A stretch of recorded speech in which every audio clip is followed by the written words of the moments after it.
Oke teman-teman semua, balik lagi sama saya Fikri Ridho. Di video kali ini saya akan menunjukkan sebuah video di mana ketika rapat dengar pendapat antara Komisi 1 DPR RI dengan Kominfo, di mana salah satu anggota DPR RI ini dari Komisi 1 itu mencecar ya orang-orang dari Kemenkominfo, teman-teman.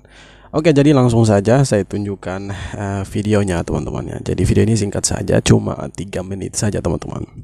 Oke, ini dia videonya. Kasus ini menurut saya mega kasus ini, Pak. Sampai kita kebobolan, bocor 1,3 miliar data kartu SIM bocor di forum online British Forum dari akun bernama Bjorka. Pelaku yang sama juga dengan dugaan kebocoran 26 juta data pelanggan IndiHome. Itu yang kedua, Pak, kebocoran data IndiHome pada tanggal 21 Agustus 2022. Kemudian yang terakhir adalah sebanyak 17 juta pelanggan PLN diperjualbelikan di situs online. Ini pertanyaannya, kok bisa kebobolan terus? Tidak mungkin kalau tidak ada orang dalam ini, Pak. Seharusnya saya tidak tahu orang dalamnya apa yang terkait dengan, ya di sini ada penyelenggara sistem elektronik lah, seperti SIM-nya bocor ini sebetulnya kan kita bisa identifikasi dari mana. Ini memalukan, Pak, kalau menurut saya, Pak. Masa Kominfo sebulan 3 kali kebocoran dengan data yang besar-besar angkanya begitu. Dan kemudian juga berkaitan dengan insiden kebocoran SIM card ini, sampai saat ini kelihatannya belum diputuskan sistem elektronik mana yang terdampak. Nah, kami ingin tahu, Pak. Kami kemarin ke BSSN, kebetulan juga ada tugas ke sana, Kunker. Nah, BSSN ini telah melakukan koordinasi dengan SSIRT, Kementerian Kominfo, untuk melakukan investigasi awal terkait dengan struktur data pada insiden kebocoran data SIM card, di mana hasil analisis bahwa hanya sebagian field data yang sesuai dengan data provider yang tersimpan pada Kementerian Kominfo. Nah, saya minta penjelasan. Kalau Bapak geleng-geleng, saya minta penjelasan, Pak. Nah, kemudian ini yang berikutnya juga rasa-rasanya, Pak, rendahnya tingkat kepatuhan penyelenggaraan sistem elektronik atau PSE ini dalam menindaklanjuti notifikasi, deteksi, dan insiden siber menjadi salah satu penyebab terjadinya berbagai insiden cyber di Indonesia. Sekali lagi saya mempertanyakan fungsi Kominfo. Harusnya Kominfo bisa take down saja tuh yang nakal-nakal begitu, Pak. Kalau Bapak geleng-geleng kepala lagi, tolong jelaskan, Pak, karena kami tidak mengerti. Saya ingin penjelasan yang clear begitu. Kemudian ini KPI. Saya ngomonginnya yang kecil-kecil aja, tapi saya memang terusik saja begitu ya. Ini di halaman tidak ada halamannya. Kemudian disebut program kegiatan dan pagu anggaran, yang huruf B, program dukungan manajemen, itu 27,714 miliar.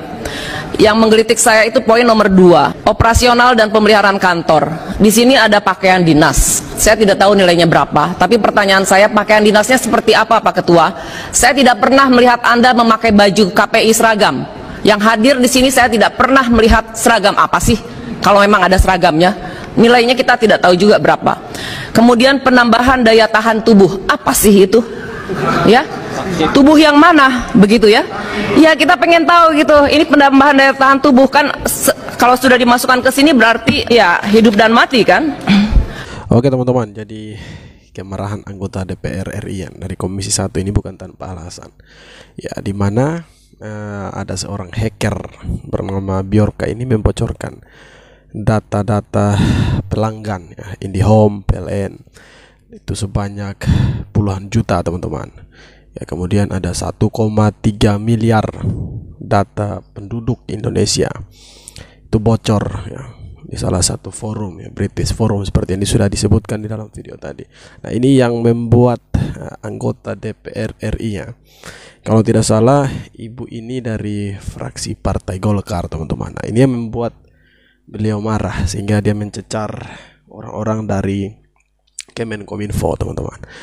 Nah, sebenarnya data-data ini perlu dilindungi. Data-data ini adalah privasi, tidak boleh bocor ke publik. Nah, setelah dihack, setelah dibajak oleh seorang hacker bernama Bjorka, maka data-data ini tersebar luas, kemudian diperjualbelikan ya, sehingga menimbulkan perdebatan yang cukup sengit ya.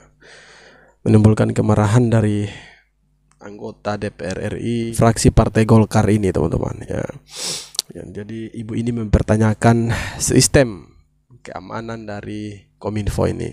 Kenapa sampai data sekian banyak, sekian puluhan juta, sekian miliar data penduduk Indonesia itu bisa bocor dan bisa diperjualbelikan, ya.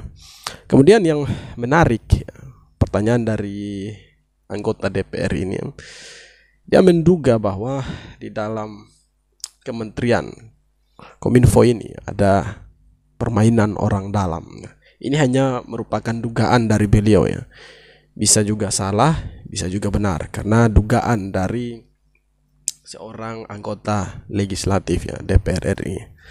Nah, kemudian menurut saya ini menjadi pelajaran berharga, ya, buat Pak Menteri Johnny G. Plate, ya, buat seluruh jajarannya di Kemenkominfo untuk lebih menjaga privasi data-data setiap pelanggan, ya, setiap penduduk Indonesia ini supaya tidak bocor lagi, untuk meningkatkan atau membuat sistem keamanan yang lebih canggih lagi, ya, membuat security yang lebih canggih dari yang sekarang, sehingga walaupun, ya, ada oknum-oknum hacker seperti Bjorka ini ingin membajak atau ingin menghack, ya, data-data penduduk Republik Indonesia ini, itu sulit begitu, ya.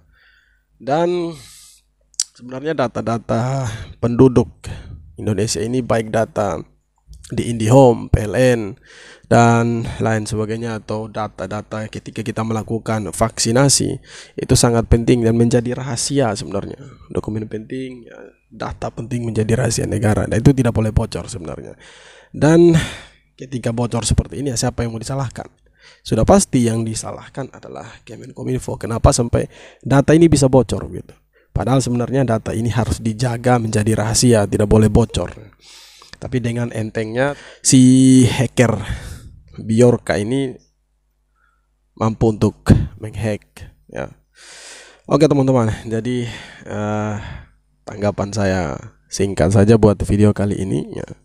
Semoga ini menjadi pelajaran yang penting, ya, menjadi pembelajaran yang berharga buat bapak-bapak di Kemenkominfo, terlebih khusus kepada Pak Johnny G. Plate, ya, supaya sistem keamanan, ya, security di Kemenkominfo ini lebih diperketat lagi, lebih ditingkatkan lagi untuk menjaga keamanan data privasi setiap penduduk Indonesia ini. Oke teman-teman, terima kasih sudah menonton video ini sampai akhir, dan jangan lupa untuk like, komen, dan subscribe. Kita jumpa lagi di video-video berikutnya. Hormat.